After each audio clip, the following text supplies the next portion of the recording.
Hi hello welcome back to our channel. ഇന്നത്തെ നമ്മുടെ video വന്നിട്ട് കുറച്ച് കിച്ചൺ ടിപ്പുകളാണ്. എല്ലാവർക്കും ഡെയിലി ലൈഫിൽ യൂസ് ചെയ്യാൻ പറ്റുന്ന യൂസ്ഫുൾ ആയിട്ടുള്ള ടിപ്പുകളൊക്കെയാണ്. വീഡിയോ കണ്ടു നോക്കിയിട്ട് ഇഷ്ടപ്പെടുകയാണെങ്കിൽ തീർച്ചയായും നിങ്ങളൊന്ന് സപ്പോർട്ട് ചെയ്യാനായിട്ട് മറക്കരുതേ. ആദ്യത്തെ ടിപ്പ് വന്നിട്ട് നമ്മുടെ ഒരു സബ്സ്ക്രൈബർ ചോദിച്ചിട്ടുള്ള ഒരു ടിപ്പാണ്. നമ്മൾ ഡെയിലി യൂസ് ചെയ്യുന്ന ഹാൻഡ് ബാഗിൽ ഇതുപോലെ പേന കൊണ്ട് വരയിലൊക്കെ വീഴുവാണെങ്കിൽ എന്താ ചെയ്യുക എന്നുള്ളത്. ഓഫീസിലും സ്കൂളിലും ഒക്കെ വർക്ക് ചെയ്യുന്നവർക്ക് ഇങ്ങനെ നമ്മൾ ഡെയിലി കൊണ്ടുവന്ന ബാഗിൽ പേനയുടെയൊക്കെ ഈ മഷി പറ്റുവാണെങ്കിൽ നമുക്ക് ഭയങ്കര ബുദ്ധിമുട്ടായിരിക്കും അല്ലേ. അത് മാറ്റിയെടുക്കാനുള്ള ഒരു കിടിലൻ ടിപ്പാണ്. അപ്പോൾ നമുക്ക് അത് മാറ്റിയെടുക്കാൻ എന്താ ചെയ്യേണ്ടതെന്ന് നോക്കാം. അതിനായിട്ട് നമ്മൾ ഇതുപോലെ ഡെയിലി യൂസ് ചെയ്യുന്നൊരു സ്പ്രേ മഷി പറ്റിയ ഭാഗത്തേക്കൊന്ന് അടിച്ചു കൊടുക്കുക. അടിച്ചു കൊടുക്കുമ്പോൾ തന്നെ നമുക്ക് മനസ്സിലാവും നല്ലതുപോലെ ഈ മഷി പടർന്നിട്ട് ചെറുതായിട്ട് മങ്ങുന്നതായിട്ട് നമുക്ക് കാണാനായിട്ട് കഴിയും. അതിനുശേഷം നമുക്ക് ഒരു ടിഷ്യൂ പേപ്പർ യൂസ് ചെയ്തിട്ട് നല്ലതുപോലെ ഒന്ന് വൈപ്പ് ഔട്ട് ചെയ്തെടുക്കുകയാണെങ്കിൽ ആ മഷി പറ്റിയ പാടോ കാര്യങ്ങളോ ഒന്നും തന്നെ ബാഗിൽ ഉണ്ടാവുകയില്ല.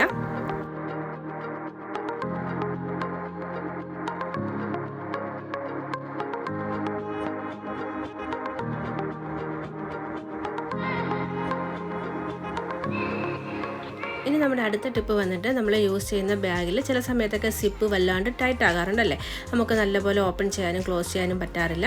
അങ്ങനെയുള്ള സന്ദർഭങ്ങളിൽ അത് മാറ്റിയെടുക്കാനായിട്ട് നമുക്ക് ഈ ഒരു സിബിൻ്റെ ഭാഗത്ത് കുറച്ച് വാസലിൻ തേച്ച് കൊടുത്താൽ മാത്രം മതി. നമുക്ക് ഈസി ആയിട്ട് സിബ് ക്ലോസ് ചെയ്യാനും ഓപ്പൺ ചെയ്യാനും കഴിയും.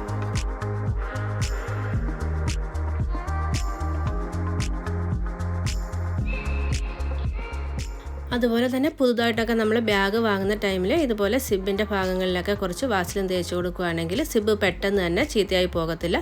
ഒരുപാട് കാലം നമുക്ക് നല്ല പോലെ ബാഗ് ഉപയോഗിക്കാനും കഴിയും. ഈ ടിപ്പ് അറിയാത്തവരൊക്കെ ഇനി ഒന്ന് ട്രൈ ചെയ്ത് നോക്കണേ.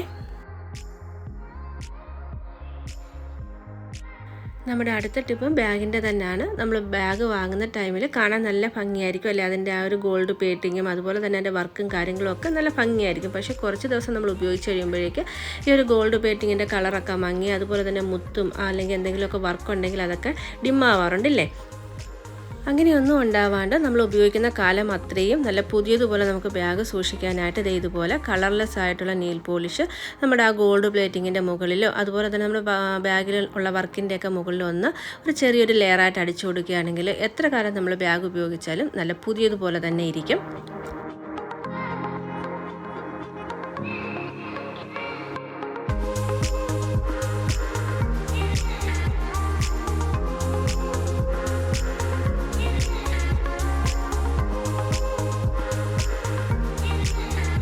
അപ്പോൾ നമുക്ക് അടുത്ത ടിപ്പ് നോക്കാം. അടുത്ത ടിപ്പ് വന്നിട്ട് നമ്മൾ ഡയറ്റ് ഫോളോ ചെയ്യുന്നവരും അതുപോലെ തന്നെ ജിമ്മിലൊക്കെ പോകുന്നവർ ഡെയിലി മുട്ട കഴിക്കാറുണ്ടല്ലേ. അപ്പം മുട്ട ഡെയിലി നമുക്ക് പുഴുങ്ങിയെടുക്കാനായിട്ട് ഒരുപാട് ഗ്യാസ് ചിലവാകാറുണ്ട്. ഇപ്പം നമുക്കറിയാം ഗ്യാസിൻ്റെയൊക്കെ വില റോക്കറ്റ് പോലെയാണ് കുതിച്ചു പോകുന്നത്. അപ്പോൾ നമുക്ക് ഇതെല്ലാം ഒരൊറ്റ ട്രിപ്പിൽ തന്നെ പുഴുങ്ങിയെടുത്തിട്ട് ഒരാഴ്ച വരെ സ്റ്റോർ ചെയ്യാനുള്ള ടിപ്പാണ് അടുത്തത്. അതിനായിട്ട് നമ്മൾ ആവശ്യത്തിനുള്ള മുട്ട പുഴുങ്ങിയതിന് ശേഷം ഇതുപോലൊരു ബോക്സിനകത്താക്കി നിറച്ച് വെള്ളം ഒഴിച്ചിട്ട് അടച്ച് ഫ്രിഡ്ജിൽ സൂക്ഷിക്കുകയാണെങ്കിൽ ഒരാഴ്ച വരെ ഈ പുഴുങ്ങിയ മുട്ടയ്ക്ക് ഒന്നും തന്നെ സംഭവിക്കില്ല കേട്ടോ. ആവശ്യമുള്ളപ്പോൾ നമുക്കെടുത്ത് ഉപയോഗിക്കാനായിട്ടും കഴിയും. തണുത്തതിന് ശേഷം വേണം കേട്ടോ ഇതുപോലെ ബോക്സിനകത്താക്കാൻ. അതുപോലെ തന്നെ മുട്ട മുങ്ങി നിൽക്കത്തക്ക രീതിയിൽ വെള്ളം ഒഴിച്ചു കൊടുക്കാനും മറക്കരുതേ. ഇനി നമുക്ക് അടുത്ത ടിപ്പ് നോക്കാം. രാവിലെയൊക്കെ നമുക്ക് ഉപ്പേരി ആയാലും തോരനായാലും തയ്യാറാക്കിയെടുക്കാനായിട്ട് ഇതുപോലെ പയറൊക്കെ ഒന്ന് കട്ട് ചെയ്തെടുക്കാനായിട്ട് കുറേ സമയം പിടിക്കാറുണ്ടല്ലേ. ഈ ഒരു ടിപ്പ് കണ്ടു നോക്കൂ. ഇനി മുതൽ നമുക്ക് പയറൊക്കെ വളരെ എളുപ്പത്തിൽ കട്ട് ചെയ്യാനായിട്ട് കഴിയും. അതിനായിട്ട് നല്ല പോലെ പയർ കഴുകിയെടുത്തതിന് ശേഷം എല്ലാ പയറും കൂടെ ഒരുമിച്ച് ഇതുപോലെ ഒന്ന് എടുക്കണം. നമ്മുടെ കയ്യിൽ എത്രത്തോളം പയറുണ്ടോ അതെല്ലാം ഒരുമിച്ച് തന്നെ നമുക്ക് എടുക്കാം കേട്ടോ. ഇതുപോലെ ഒരുമിച്ച് എല്ലാം കൂട്ടി പിടിച്ചെടുത്തതിന് ശേഷം ഒരു റബ്ബർ ബാൻഡ് ഇട്ട് കൊടുക്കാം. അതിനുശേഷം നമുക്ക് കട്ടിംഗ് ബോർഡിൽ വെച്ച് കട്ട് ചെയ്തെടുക്കുകയാണെങ്കിൽ വളരെ ഈസി ആയിട്ട് നമുക്ക് പയർ കട്ട് ചെയ്തെടുക്കാനായിട്ട് കഴിയും.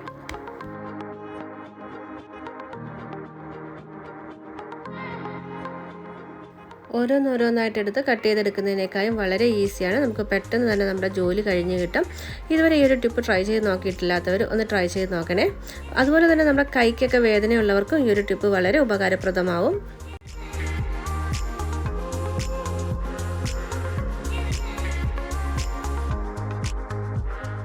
കട്ട് ചെയ്ത് വരുന്നതനുസരിച്ച് നമുക്ക് ആ റബ്ബർ ബാൻഡ് പിറകിലേക്ക് ഇട്ട് കൊടുത്താൽ മതി. പയർ മാത്രമല്ല ബീൻസും അതുപോലെ തന്നെ അമരപ്പയറും ഒക്കെ ഈ ഒരു രീതിയിൽ നമുക്ക് കട്ട് ചെയ്തെടുക്കാനായിട്ട് കഴിയും.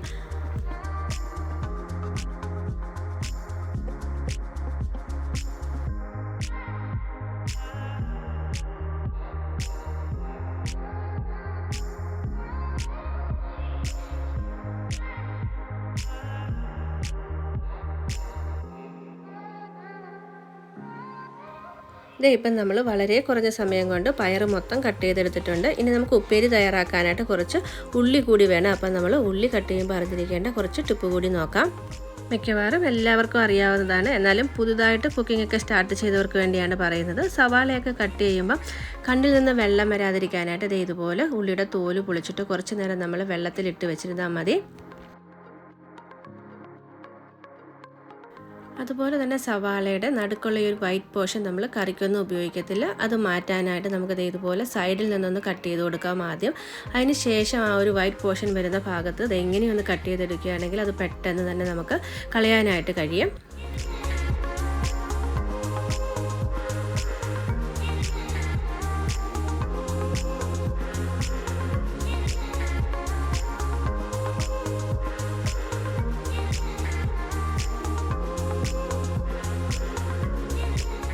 ഇപ്പം ഞാൻ ഉള്ളിയും ചെറുതായിട്ട് കട്ട് ചെയ്തെടുത്തിട്ടുണ്ട്. പക്ഷേ ഞാൻ ഉപ്പേരി ഇപ്പം തയ്യാറാക്കി എടുക്കുന്നില്ല, നാളെ രാവിലെയാണ് തയ്യാറാക്കി എടുക്കുന്നത്. അതുകൊണ്ട് ഞാൻ ഇത് രണ്ടും കൂടെ ഒരു പാത്രത്തിലാക്കിയിട്ട് ഫ്രിഡ്ജിൽ വെക്കുകയാണ്.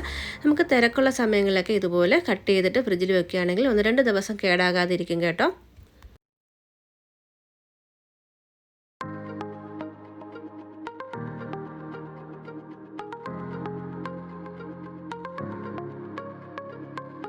അപ്പോൾ നമുക്ക് ഇന്നത്തെ വീഡിയോ വൈൻഡപ്പ് ചെയ്യാം. ഇതിലേതെങ്കിലും ഒരു ടിപ്പ് നിങ്ങൾക്ക് യൂസ്ഫുൾ ആയിട്ട് തോന്നിയിട്ടുണ്ടെങ്കിൽ തീർച്ചയായിട്ടും ഒന്ന് സപ്പോർട്ട് ചെയ്യാനായിട്ട് മറക്കരുത്. അതിനായിട്ട് നമ്മുടെ ചാനൽ സബ്സ്ക്രൈബ് ചെയ്യാതെയാണ് കാണുന്നതെങ്കിൽ ഒന്ന് സബ്സ്ക്രൈബ് ചെയ്യാനും ആ തൊട്ടടുത്ത് കാണുന്ന ബെല്ലൈക്കൺ എനേബിൾ ചെയ്യാനും മറക്കരുത്. ബെല്ലൈക്കൺ എനേബിൾ ചെയ്യുന്ന ടൈമിൽ ഓൾ എന്ന ഓപ്ഷൻ തന്നെ പ്രസ് ചെയ്യണേ. അടുത്തൊരു വീഡിയോയിൽ കാണുന്നവരേക്കും ടേക്ക് കെയർ, ബൈ ബൈ.